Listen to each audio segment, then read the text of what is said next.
Irmãos, a paz do Senhor Jesus, eu quero chamar-lhes a atenção nesse nosso pão diário para uma questão muito interessante, muito significativa no que tange um assunto chamado oração. Eu cheguei a escrever aqui para mim não esquecer, que é o silêncio na oração. Porque às vezes a gente associa oração a palavras, ok? Mas eu já gravei um áudio aqui anterior, um vídeo, melhor dizendo, falando sobre a oração do Pai Nosso e que a oração não consiste apenas em palavras. Na verdade, a oração mais sincera que existe na Bíblia Sagrada são orações que nem sempre incluem palavras, mas incluem ações. Por exemplo, Deus não responde perguntas, Deus responde respostas. Deus é Deus. É falta de educação responder uma pergunta com outra pergunta na nossa cultura. Mas Deus é soberano. Deus está acima. Como assim entender Deus não responde perguntas, Deus responde respostas? Não entendi. É simples, gente. Eu faço uma pergunta para Deus.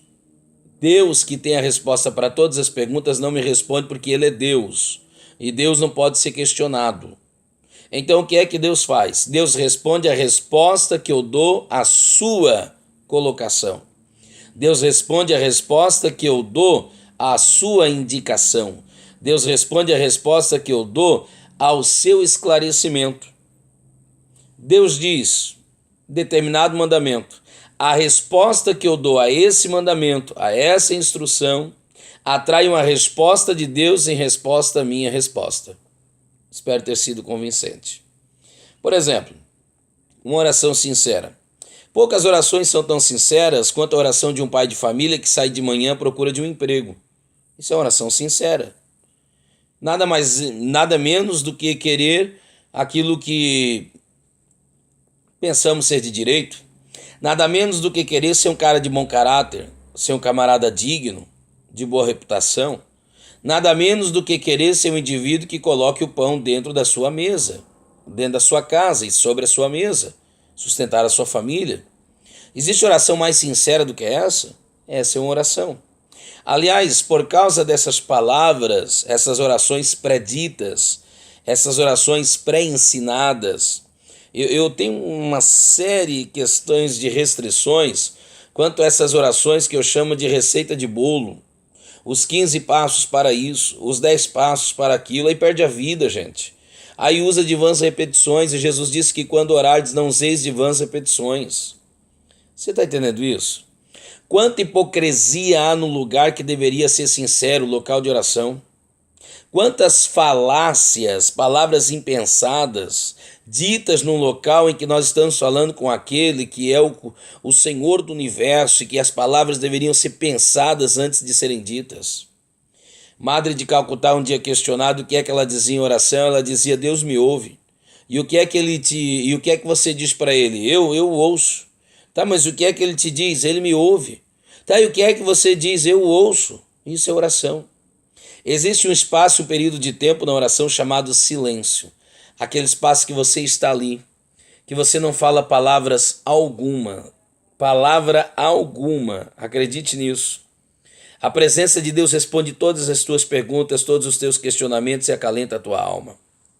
Se você olhar nos livros anteriores da Bíblia, nos livros mais antigos, você perceberá que os nossos primeiros pais na fé, porque o modelo está lá. A gente não é evolucionista não, irmão. A gente não está evoluindo, nós não acreditamos nisso não. Pelo contrário, cada geração que passa é mais pecaminosa do que a anterior, porque está se distanciando da geração que esteve mais próxima dele. A gente precisa entender isso. Então vamos lá. Nos primeiros livros da Bíblia você vai encontrar homens de íntima oração, de íntima comunhão, de intensidade na procura a Deus, e foram pessoas que você vai ouvir eles falarem pouco com Deus. Por exemplo, pouquíssimas orações você vê escritas de Abraão, o amigo de Deus. Você vê Deus falando mais, Abraão ouvindo mais e falando menos. Por exemplo, Enoque andou com Deus, não há registro de nenhuma oração escrita. Nenhuma das suas orações foi escrita. Será que ele não orava? Noé andou com Deus, será que ele não orava?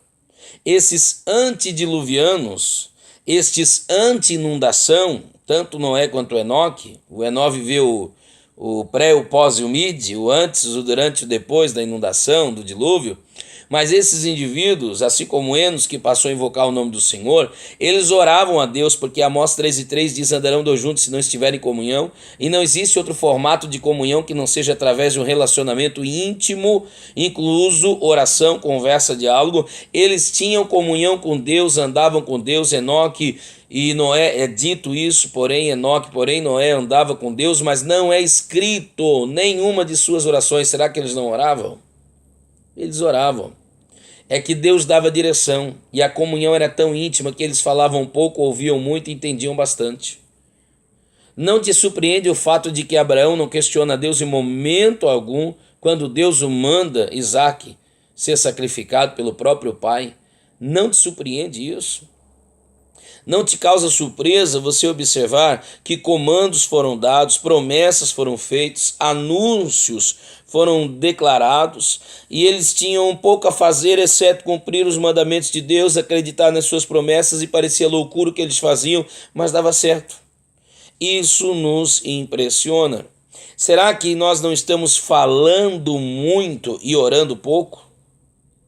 Vou repetir. Será que nós não estamos falando muito no nosso pequeno, curto período de oração que nós temos diariamente? Pelo menos eu espero que você tenha. Será que nós não estamos desenvolvendo muito pouco a arte de ouvir Deus? Porém, Noé ouvia a voz de Deus.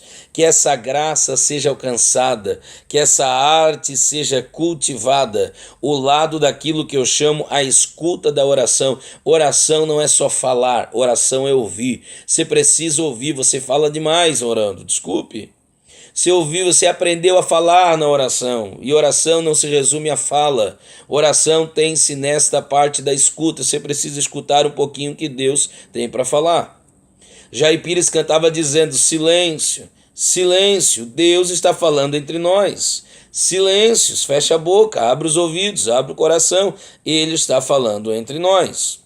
Francisco de Assis dizia assim: ore em todo o tempo. Se necessário for, use até as palavras. Gente, isso aqui nos contraria. Como é que é, Francisco de Assis? Ore em todo o tempo. Tá, e se for necessário, use as palavras. Isso é o mesmo que dizer: existe uma forma de oração que não usa palavras. Então, menos palavras, mais entendimento, mais compreensão, mais comunhão. Como nós podemos falar tão impessoalmente, impessoalmente, isso mesmo. Como podemos ter uma conversa tão não pessoal com alguém tão pessoal como é Deus? Precisamos ter uma conversa mais pessoal com Deus. Nós nos tornamos impessoais. Falamos com Deus como se estivesse falando com uma força ativa, com uma divindade distinta. Olha que oração harmoniosa. Olha que maneira linda de iniciar a oração. Jesus ensinou-nos a orar Pai Nosso. Não é patrão distante, é Pai Nosso. Ok? Não é Senhor distante, é Pai Nosso, chegado, Pai Nosso. Spurgeon pregava um sermão chamado Livro Sem Palavras. Então existe uma maneira de pregar sem usar palavras. Existe uma maneira de orar sem usar palavras.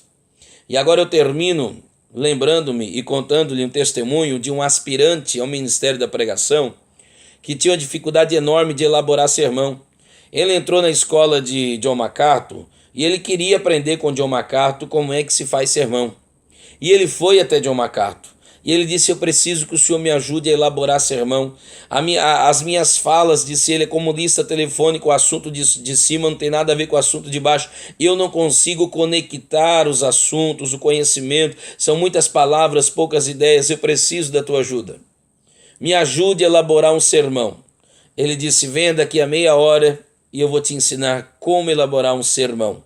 Eu vou te ensinar o que é sermão. Dali a meia hora ele bateu no seu gabinete, ele estava pronto, vestido, à moda de quem ia sair a caminhar. E ele disse: vem cá, aspirante, vamos caminhar.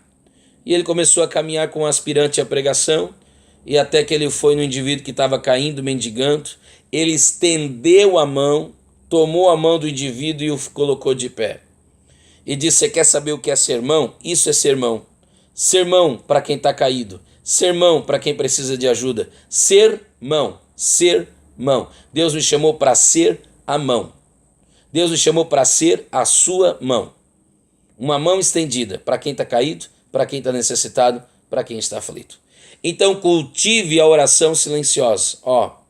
Fecha a boca, fecha os olhos. Fale o necessário e ouço bastante. 2 ouvidos, ouvir mais. 1 boca, falar menos.